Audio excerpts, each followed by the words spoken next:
और रेड कोई पहली बार तो उनके यहाँ हो नहीं रही है।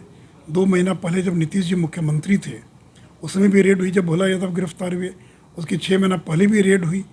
तो लालू परिवार पर रेड चाहे सरकार कोई भी हो जी, ये कोई नया मामला नहीं और इसका कोई शक्ति परीक्षण से संबंध नहीं है। अभी तो कभी आरजेडी से हाथ नहीं मिला, हम तो हमेशा लड़ते रहे आरजेडी के जंगल राज से।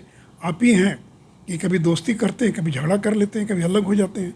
इसका जवाब तो जनता दल यू को देना है, आरजेडी को देना है। नमस्कार, आप देख रहे हैं लाइव सिटीज। मैं हूं आपके साथ सौरभ राज। लालू यादव के करीबियों के ऊपर फिर से सीबीआई ने छापेमारी की है। मेरे साथ बीजेपी के राज्यसभा सांसद सुशील कुमार मोदी हैं। लालू यादव के करीबियों के ऊपर फिर से ताबड़तोड़ छापा मारा जा रहा है। आरजेडी का आरोप है कि छापेमारी बीजेपी करा रही है। नहीं, देखिए बीजेपी का ऐसे क्या संबंध है जी, और लालू परिवार को छापेमारी से क्या फ़र्क पड़ता है। वो तो बहुत पुराने अभ्यस्त हैबिचुअल हैं। भी जब लालू जी बिहार के मुख्यमंत्री थे उस समय उनको इस्तीफ़ा देना पड़ा था। सीबीआई ने चार्जशीट फाइल किया था। उस समय तो हमारी सरकार नहीं थी बिहार में, ना केंद्र में हमारी सरकार थी। उसमें देवगौड़ा थे शायद प्रधानमंत्री। और देखिए अगर पुख्ता सबूत होंगे जी, तो न तो मनमोहन सिंह बचा सकते हैं न कोई देवगौड़ा बचा सकते हैं। और सिर्फ 5 मामलों में लालू यादव को सजा हुई, वो सजा याफ्ता है। तो इनके और रेड कोई पहली बार तो उनके यहाँ हो नहीं रही है। 2 महीना पहले जब नीतीश जी मुख्यमंत्री थे उसमें भी रेड हुई, जब भोला यादव गिरफ्तार हुए उसके 6 महीना पहले भी रेड हुई। तो लालू परिवार पर रेड चाहे सरकार कोई भी हो जी, ये कोई नया मामला नहीं और इसका कोई शक्ति परीक्षण से संबंध नहीं है।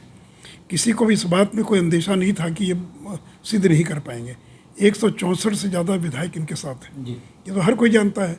इनको तो शक्ति परीक्षण की भी आवश्यकता नहीं थी। हम लोगों ने तो कभी मांग भी नहीं की कि आप वोट ऑफ कॉन्फिडेंस लीजिए, तो आप खुद गए हैं उस सदन के अंदर वोट ऑफ कॉन्फिडेंस लेने के लिए। तो इसलिए कोई बदले की भावना या जानबूझकर कार्रवाई करने का कोई प्रश्न ही पैदा नहीं होता है। आज के समय में जेडीयू आरजेडी एक साथ होकर के आप लोगों से सवाल पूछ रही है कि भाजपा वाले बिहार में चाहते क्या हैं। हम लोग तो चाहते हैं कि अच्छी ये सरकार चले। हम तो यही पूछ रहे हैं नीतीश जी से कि जिनके साथ 5 साल पहले आपने भ्रष्टाचार के मुद्दे पर संबंध तोड़ दिया, जी, क्या वो आरोप खत्म हो गए? क्या वो सारे जो चार्जेस थे वो ख़त्म हो गए कि फिर आपने उनसे हाथ मिला लिया? और यही तो जनता दल यू के लोग हैं जिन्होंने सारे दस्तावेज जांच एजेंसियों को उपलब्ध कराया। यही लोग थे जो सुप्रीम कोर्ट तक लड़ने गए थे कि लालू जी जेल चले जाएं। तो जो लोग कदम कदम पर निगाह रखते थे, जो लोग सारे दस्तावेज उपलब्ध करा रहे थे, आज उनकी दोस्ती हो गई तो कहते हैं कि निर्दोष है। तो हमें तो कभी आरजेडी से हाथ नहीं मिला, हम तो हमेशा लड़ते रहे आरजेडी के जंगल राज से। आप ही हैं कि कभी दोस्ती करते हैं, कभी झगड़ा कर लेते हैं, कभी अलग हो जाते हैं। इसका जवाब तो जनता दल यू को देना है, आरजेडी को देना है। हम तो कांग्रेस और राजद के खिलाफ बिहार में शुरू से राजनीति करते हैं और आगे भी राजनीति करते रहेंगे। जेडीयू वाले आरजेडी वाले कह रहे हैं कि बिहार में महागठबंधन से आप लोग इतने डर गए हैं कि सरकारी संस्थाओं का यूज हो रहा है। अरे भाई, जब ये जो सवाल करे तो मैंने तो पहले ही कहा ना कि पहले भी तो आपकी सरकार थी तो भी तो रेड हुआ था। इसका क्या संबंध है? और आज अगर शक्ति परीक्षण हुआ तो किसी विधायक के यहाँ तो रेड हुई नहीं। ये तो राज्यसभा के सांसद हैं, पूर्व विधान पार्षद हैं या विधान पार्षद हैं। इसका शक्ति परीक्षण से क्या संबंध है? और जब भी कोई रेड होता तो यही कहा जाता है कि फंसाने के लिए कर दिया गया, राजनीतिक कारणों से कर दिया गया। अरे भाई, आप पर जो आरोप लगे उसका जवाब दीजिए ना।